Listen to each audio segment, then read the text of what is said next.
Hi friends, welcome to Holy Week 2020. Today we're going to be looking at how to make unleavened bread for our Maundy Thursday service that you'll be having at home. Now, of course, you can decide to have any bread that you happen to have lying around. You can also use saltines, bunny bread, though probably not really because that has leaven in it. But you know what? Christ is more concerned with what's in our heart than what goes in our mouth for bread during communion. So if that's all you have, that's all you have. Just do it as an act of worship. But today we'll show you exactly how to make the pastor's grandmother's recipe of communion bread. It's very easy. You don't need any special equipment. All you really have to have is a bowl and a pan and an oven. So with that, we'll get started. Okay, the first thing we're going to do is we're going to have all of our ingredients ready. We're going to take 3/4 of a cup of milk and add that to the bowl. Then we're going to take 1/4 cup of melted butter, add that. And then we're going to take 1/4 cup of honey and add that into here. Now, honey is very sticky. So a little trick is to go ahead and spray your measuring cup with a little cooking spray, and then it pours out for the most part. So there's that. You're going to go ahead and take all this. I use a whisk. I'll switch later. You can use a spoon or whatever you have around. Okay, so we're going to whisk this up till it kind of comes all together. Then we're going to add in 1 beaten egg into that. Very nice. Key beaten.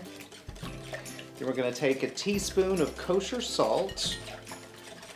We're going to add that in. Here. So be sure this all gets incorporated well.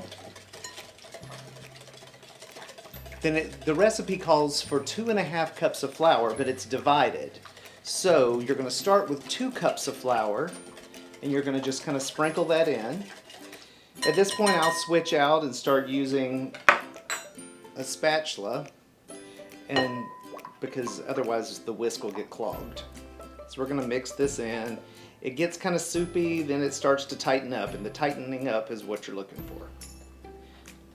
So we've got that in. Okay. So sometimes the flour flies all around. Gets kind of fun. You can certainly have your children help as long as you have a good vacuum and so forth.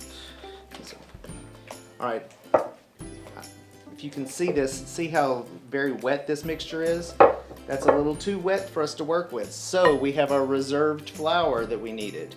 So we'll sprinkle in a little more of that just to get it to the point we need.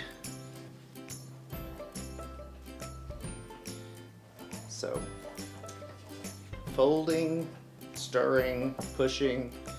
All right, we've got it to the place where I've done about all I can do with this little spatula thing. So, remember, clean hands are the cook's best tools. So, I've already washed my hands very well. Take off your rings because that gets nasty. Sprinkle a little flour on your board, and then we're going to pour on the dough mixture.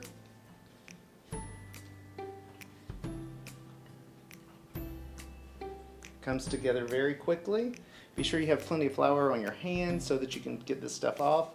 There's really no way to keep it clean, but the goal is you want more of your mixture in the baking dish than you have left on your hands and in the bowl. So we're just going to knead a little bit. We're going to turn and spread some flour on there. Take and push, fold and push. Keep doing that. Add flour as you need to. It's a very sticky dough.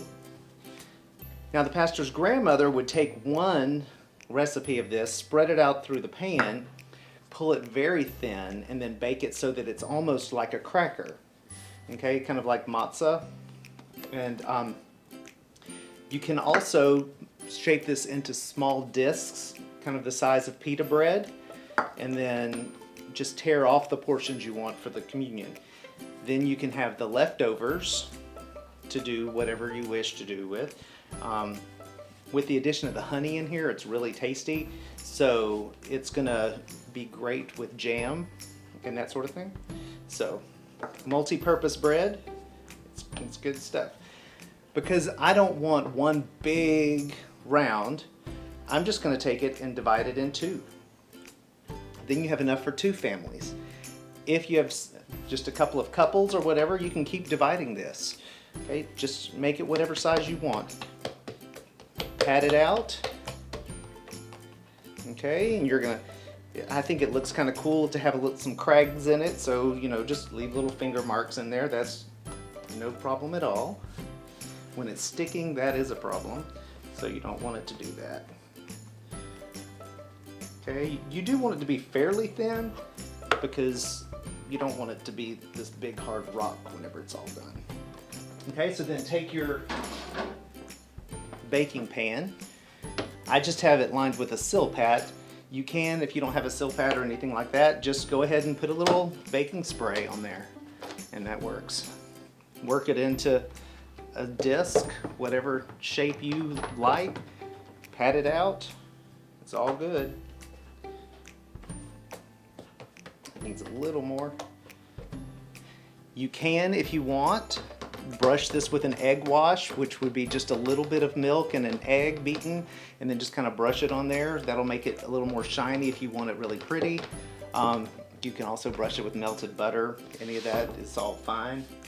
So take this, put this into your 375-degree oven for 15 to 20 minutes. I'd set the timer for 15 minutes, and then I would keep checking it for another 5 just to see if it's ready to go. Okay, so we're going to pop this in and we'll be back when it's done.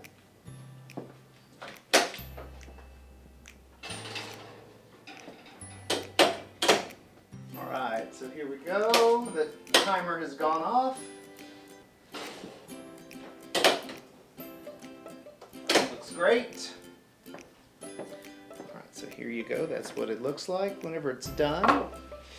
You could just leave it like this if you want, or you could take a little melted butter and brush on there if you want to add a few more calories to it, a little more taste,